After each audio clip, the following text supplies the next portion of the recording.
nang Solo le payung mudong majentit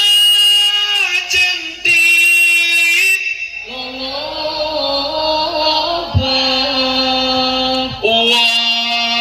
mati ora obah yen obah medeni bocah yen urip golek odoe. Ini salahnya. Bukan yen urip golek duit, yen urip ayo ngibadah. Duit semua itu. Ulangi. Majentit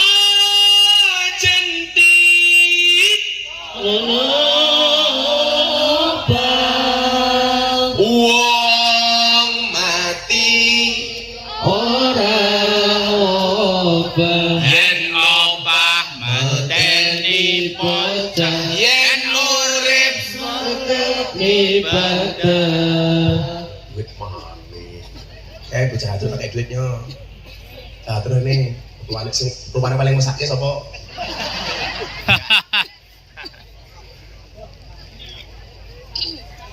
Sawer. Niki doyok kira-kira melas ya, Gus. Anak Adroh jumlahnya berapa? 12. Kalau di Cilacap malam-malam beli apa? Lembok cangkem. Jajanannya apa di Cilacap kalau malam? Oh mendoan sakit tahu cu. Ya pakai ini dulu mendoan segini. Udah beli bakmi ya. Kamu tahu bedanya soto sama siti?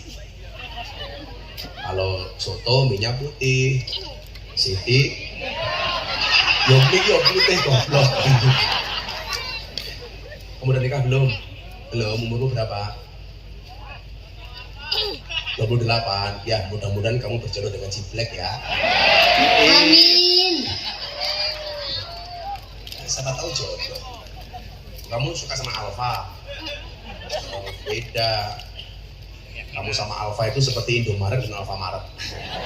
Berdekatan sih, tapi gak pernah jadian. Iya. Yaudah, kamu udah doakan berjodoh. Ah, dengan doyok. Berarti kan minggat. Doyok jual duit. Doyok. Gini korainnya melasih kamu. Nanti merongos kayak gue. Doyok. Merongos. Makasih ya, Yok ya. Ya, dan menurut ulama Apa? yang dimana satu seket kan benar lapangan surga. Satu second lawangnya suarga. Iya, yang Senin maning lebih surga. Berapa maning? Senin maning iya lah.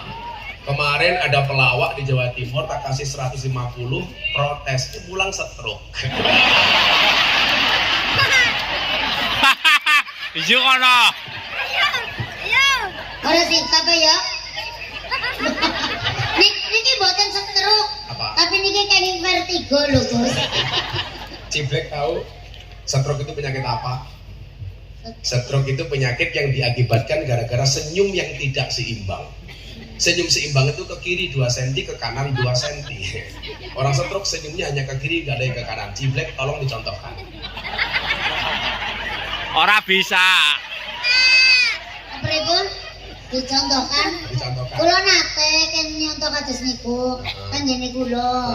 Lah teng Pak Lurah niku, tapi jajal di jajal sebelah kanan. Nggih pinten gangsal 100 sajene kula. Oh. Ya, nggak apa-apa. Kemarin ada pelawak minta 500, pulang gagal ginjal. Gagal ginjal? Lu gimana gagal daripada jadi? Ape, tambahin. Matur nuwun. Jangan mending gagal nggih. Tapi biasanya penak sakit nang ndi lawange? Teng jendela niki malah. Orang ini gendeng. Kan jendela tembak ngintip. Ndak setok, Gus. Lainnya nama tenanya jadi meteng. Repot. Meteng. Sing tukang gendeng itu lesu. Terus Gara-gara sing wadon ngomong karo sing lanang. Mas, inyong meteng. Lah keprimen? Lah kan inyong pasrah. Masa sama siapa yang di atas? Tukang gendengnya nusu-nusu. Orang ngelono ketanggung jawab. Yang di atas Lu katanya. jebule sih. Tukang gendeng nggih. Lagi dadak. Aku kalau ngomong yang di atas, Iya. saya jadi ingat. Ada kiai jalan pagi-pagi. Ada kiai jalan. Ada anak kecil naik pohon jambu, nggak pakai celana. Kiainya lewat. Kamu turun. Dikasih uang 50.000. Untuk apa kiai? Kamu beli celana. Naik jambu nggak pakai celana, nggak sopan. Pulang ketemu ibunya cerita. Bu, saya tadi naik pohon jambu nggak pakai celana, sama kiai dikasih uang 50.000. Besoknya gandeng ibunya naik pohon jambu, nggak pakai celana. Ibunya mikir, lah anak kecil saja 50.000, apalagi saya ibunya, pasti 1 juta. Akhirnya kayaknya lewat, dan ibunya langsung dipanggil, Bu turun, dikasih 5.000. Loh, kok 5.000? Iya beli silet. Krungu ora Black, krungu ora. Yuk. Aku harus manja. Malah ngelilipi. Ngelilipi keprimen. Ya orang ngelilipi wong anu disilet. Ya bro kabeh. Rusak sisi belajar. Itu sama orang Arab kemarin di Jogja naik bis kota sama saya, Black. Orang Arab kan pakai jubah. Makanya di Indonesia nggak harus pakai jubah. Tinggal di Cilacap nggak jubah. Pekerjaannya menewet pohon kelapa, golek tekan nganggo jubah. Ya bluluke nambah loro. Lah ini ada orang Arab, begitu masuk bis gak dapat kursi. Lah dia gandul kayak gini. Ada copet cewek masuk, masukin sakunya, set, gak ada apa-apanya, malah megang sesuatu. Dipegang semakin lama semakin besar. Mau dilepas orang Arabnya bilang, ente lepas anak teriak. Gak dilepas-lepas. Iya copet Arab. Melu-melu banget. Aku mau jadi copet Arab. Elah kamu. Nanti Kusmita yang penumpangnya.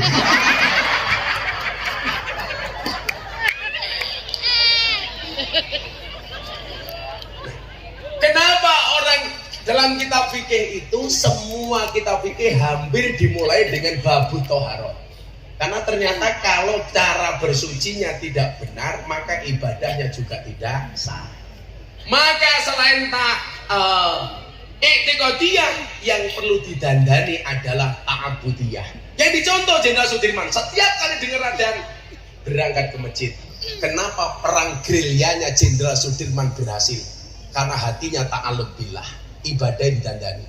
Orang kayak Cilacap ya krungu adzan malah susah. Allahu Akbar, Allahu Akbar. Jawabannya apa? Adzan maneh. Nanggung. Payah. Mas, kalau pengen dapat istri yang cantik gampang. Subuh ning masjid. Belajar jadi makmum yang baik. Jadi imam yang baik. Jaga salat 5 waktu. Ibu-ibu juga sama, kalau pengen mendapat menantu yang bagus gampang. Silakan pergi ke masjid. Kok ada anak muda yang mau subuhan ning masjid? Pantes dipek jadi mantu. Ning nyatane sing gelem subuhan sing tua-tua meh bagi-bagi. Kadang-kadang subuh. Saya dulu Pak Pamuji, gaweane adzan subuh selama 5 tahun. Saya istiqomah. Istiqomah itu pasti berat. Karena kalau ringan namanya istirahat. Saya dulu Mbak, setiap subuh adzan. Lah saya kira yang Cilacap, masjid-masjid yang beriman, saya ngatan tua-tua. Saya ngatan umur 70 tahun. Allahu Akbar.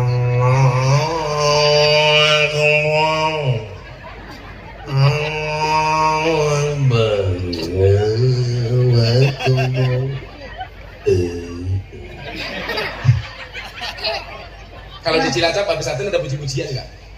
Kadang-kadang subuh-subuh pujiannya rapi belas. Astagfirullahaladzim. Astagfirullahaladzim. Innallaha ghafurur rahim. Ya Allah Gusti inyong nyuwun ngapura sekatai dosa inyong lan dosane bapak kok biyung inyong. Siapa sih mati inyang. Sing imami ya tua maning. Alam ya jengal kayak daun kita delin. Anak-anak muda itu kemana gitu kalau subuh nih? Le, tak pengen bojomu ayu, mangkat subuhan. Allah itu sempurna. Kamu tahu nggak? Kenapa subuh itu udaranya segar? Ternyata berkait dengan hadis. Sholat yang paling berat bagi orang munafik itu dua, Isya dan subuh. Maka kenapa subuh itu udaranya segar?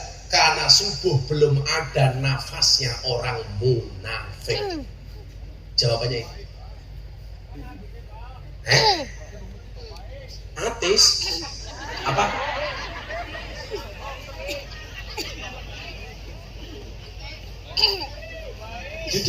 Diumai siapa?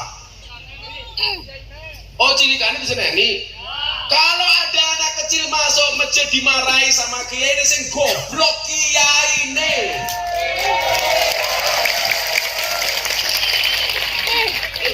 Ini generasi penerus malah dimarahi kemana? Orang tua itu egois. Anak kecil jangan ke masjid, nanti rame ganggu khusyuknya orang tua. Kalau orang tua mikir ramenya anak ganggu khusyuknya orang tua, anak juga mikir khusyuknya orang tua ganggu ramenya anak. Betul? Anak rame itu lumrah. Wong Kanjeng Nabi bae salat gendong Hasan Husain kok. Saya dulu bisa ngimami salat, bisa manakib, bisa tahlil, bisa yasin, bisa berjanji, bukan karena belajar, tapi karena ikut bapak saya ke masjid. Bapak ngimami, saya ke masjid nutuk beduk. Dieng. Bapak kaget. Akhirnya besok berangkat ke masjid lagi. Bapak pinter. Tutuke beduk dideleke sama bapak, disembunyikan. Saya lari ke sana kemari nyari beduk gak ketemu. Begitu bapak sujud, saya masuk sarungnya bapak.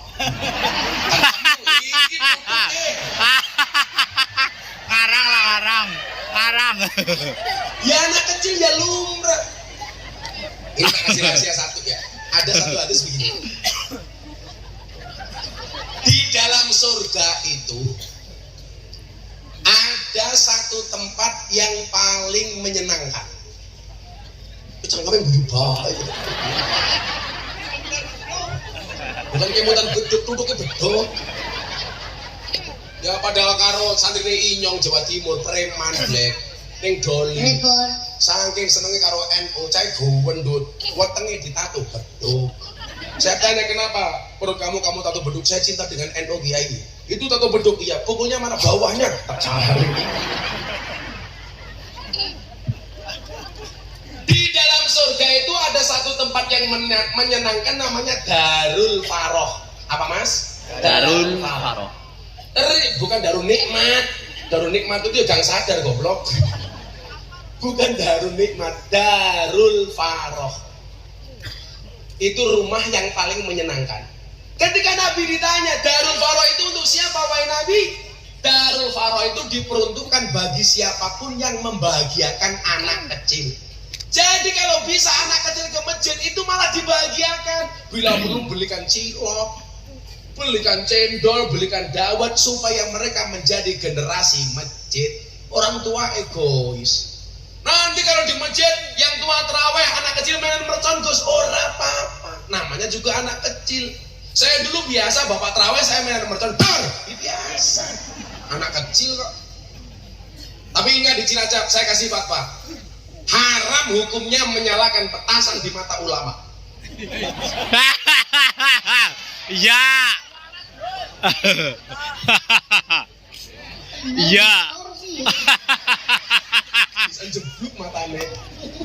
Menyalakan petasan di mata ulama hukumnya Haram. Kayak kemarin mahasiswa datang ke pondok saya, Gus, boleh nggak saya menikah dengan anak sekolah? Saya jawab, nggak boleh. Terus gimana? Nunggu pulang.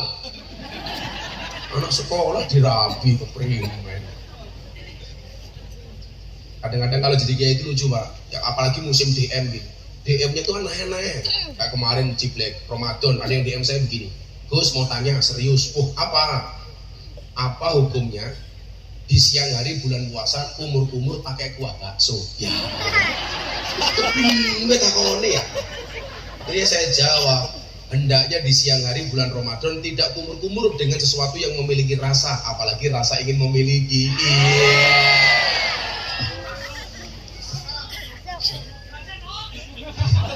Saya nggak setuju kalau orang tua melarang anak-anak kecil masuk masjid. Itu bagi saya justru melahirkan generasi masjid. Betul? Saya itu nggak setuju kok dilarang tidur di masjid. Ngapain? Ya tidur-tidur saja, yang penting menjaga kesucian. Nanti kalau adzan subuh nggak bangun gimana? Gus, gampang, sekalian disolake. Repot amat. Kayak saya kemarin di mana itu masuk masjid, toiletnya dikunci semua. Keprimen ya. Alasannya nanti kalau malam ada maling ngising, ya takmirnya dapat pahala dari silite maling. Kenapa dilarang? Makanya sekarang Pak, orang mampir pom bensin lebih nyaman dibandingkan mampir masjid. Betul. Bensin, WC-nya 24 jam, masjid ditutup, kan goblok. Saya mau sholat tahajud malam-malam mampir masjid dikunci. Alasannya takut ada maling masuk ngambil sound system.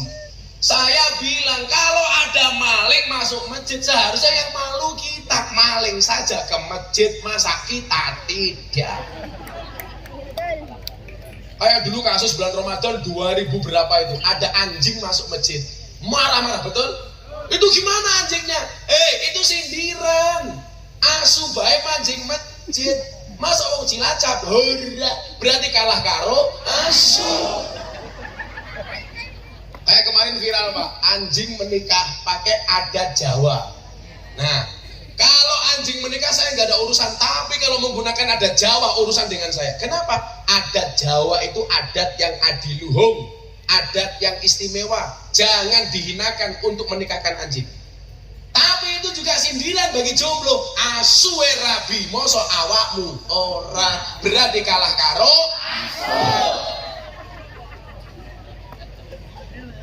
asu rabi keprimen. Ya Allah, asu. Ini ada 6 baru bahas 2, satu lagi deh. Yang ketiga, semangat akhlakiyah. Hampir semua pahlawan meninggalkan akhlak-akhlak yang baik. Toto Kromo, contoh Pangeran Diponegoro. Termasuk akhlak itu apa? Menghargai perbedaan. Allah menciptakan bangsa Indonesia itu ada 17.000 pulau. Mohon maaf, ada 17.000 pulau lebih. Ada 1.700 suku bangsa, ada 736 bahasa, ada 6 agama. Berarti apa? Kita dituntut untuk menggunakan akhlak Pancasila yang mengakui perbedaan, berbeda-beda tetapi tetap satu jua, yaitu Indonesia.